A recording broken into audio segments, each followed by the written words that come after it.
Oh, yeah, we get real. You have to. That's part of the fun. Conversations that you can share forward. Arrow.net, ARROE.net. We are unplugged and totally uncut with Susan Tyler Hitchcock. Arrow, good to talk to you. I have a quick hello from Paul Mullis, who I consider my step-nephew-in-law. You were the DJ at his wedding at a theater there in Charlotte long ago. At the Carolina Theater, yes. He got so excited. He got so excited to know that you were going to be interviewing me. Oh, my God. What a small world, right? Yes, indeed. Oh, my God. Well, I hope he and family are doing well then. They are indeed. Absolutely. Well, then you that being that close to Paul, I mean, he had to have told you that I'm a serious tree hugger, that I have replenished this forest here in South Charlotte, North Carolina, and every morning I have a beautiful forest that surrounds me.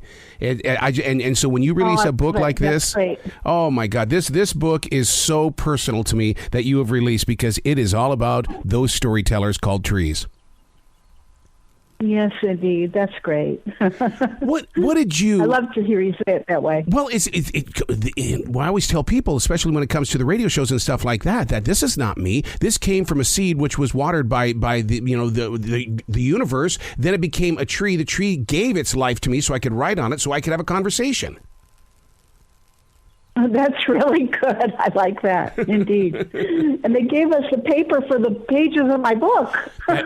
That is so funny that you say that, because I was going to bring that up in the conversation about how special the trees were in knowing your project and your calling, that they said you could have us in order to make this book.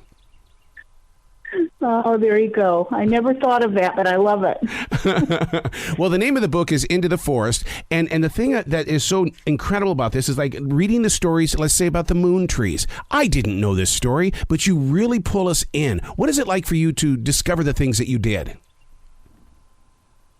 Oh, it was such a pleasure. It was so much fun. You know, I realize I've lived on the edge of a forest just about my whole life. Growing up in Michigan and now in Virginia, I look out my window at a forest, and yet I had not really paid that much attention to the trees. And so it gave me an opportunity to learn so much more about trees, to learn about how they have been at the core, at the center of mythologies around the world, and how much the trees and forests contribute to the health of the planet, and also to the health of us human beings, to our spirits. Well, you talk about the trees, having that mythology kind of a connection, but it's also connected to science as well, because, I mean, the tree that inspired science, I mean, it's something that the average person would probably say, go get the chainsaw, we got to take it down. But I love an ancient tree that is leafless. There's still a story there. Yes, indeed.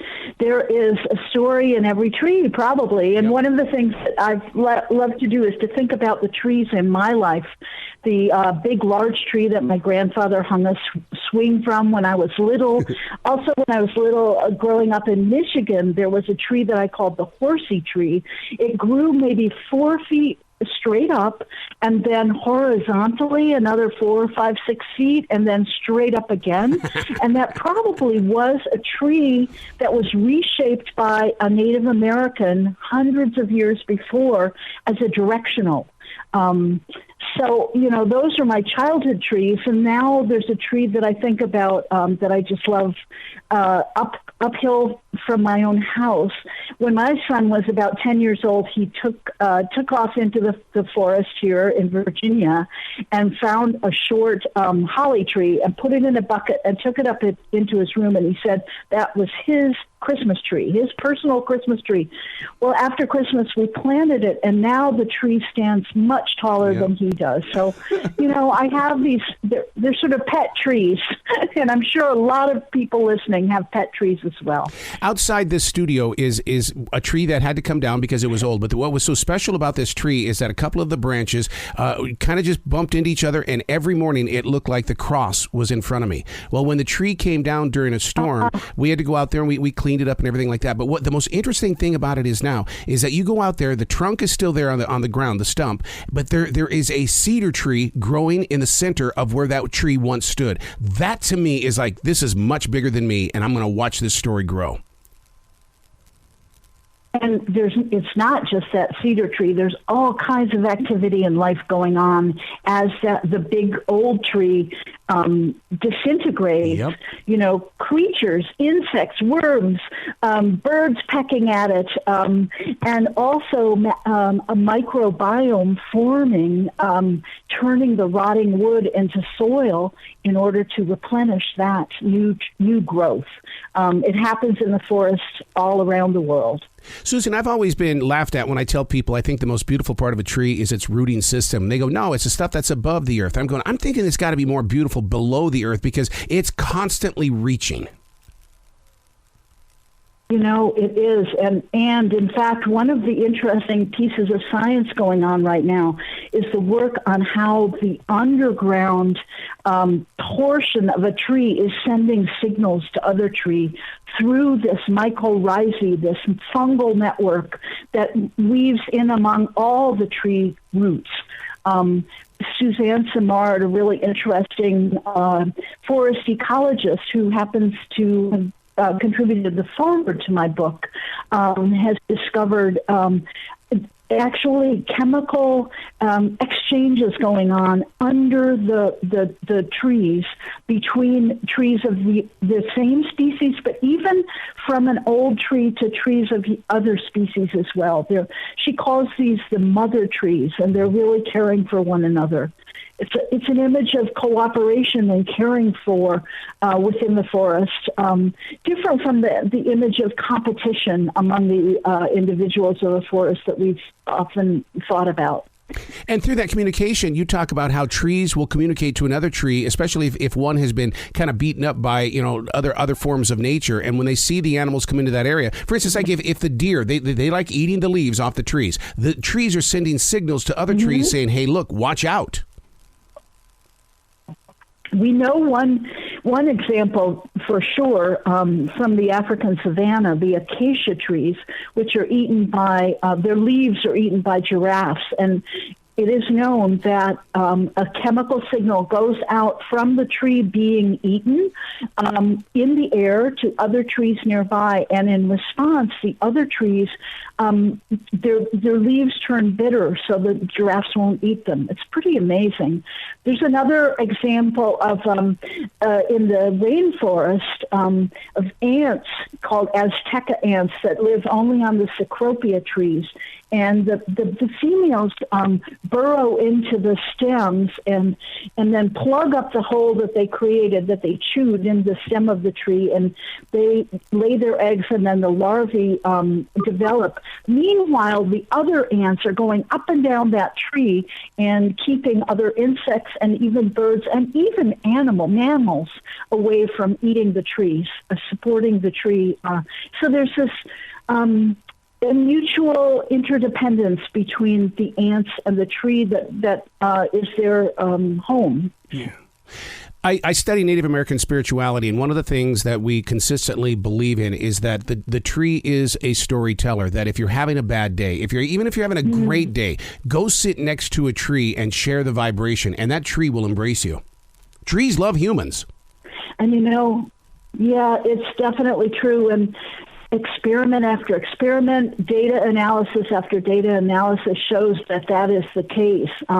There's really interesting studies done of teenagers, for example, who are told to leave their phones behind and go spend a day or 3 days in the woods. And when they come back, their concentration, their creativity, and their sense of well-being is totally improved.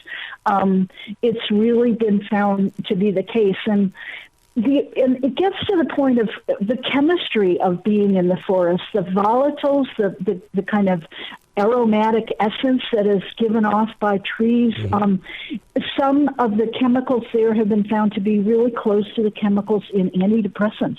So it's really true. It's not just a figment of our imagination. It's an experience of our bodies themselves that we feel better by being in the forest. You're going to think I'm totally insane here, but because your book is really released from National Geographic, I'd love to team up somehow, some way. But I would love to go study the trees in Ukraine brain right now, because I want to know what those trees are feeling, what the story is going to be. There's got to be something inside those trees that are going to mark this horrible time in history.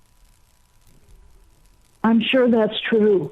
You know, the rings of trees, tree rings, I mean, that tree that you're talking about that got cut down near your studio, I'm sure you went and took a look at the stump. Of course I did. And counted the rings, which, yes, which gives us a sense of how old that tree was. Yeah, those rings are not exactly the same, and they tell a story right there. Difficult times mean it's tighter rings, and times of abundance and plenty of rain and good weather would be bigger rings. And I'll bet you, even if a tree is not showing it in its outer leaves and branches, the rings are going to tell that story.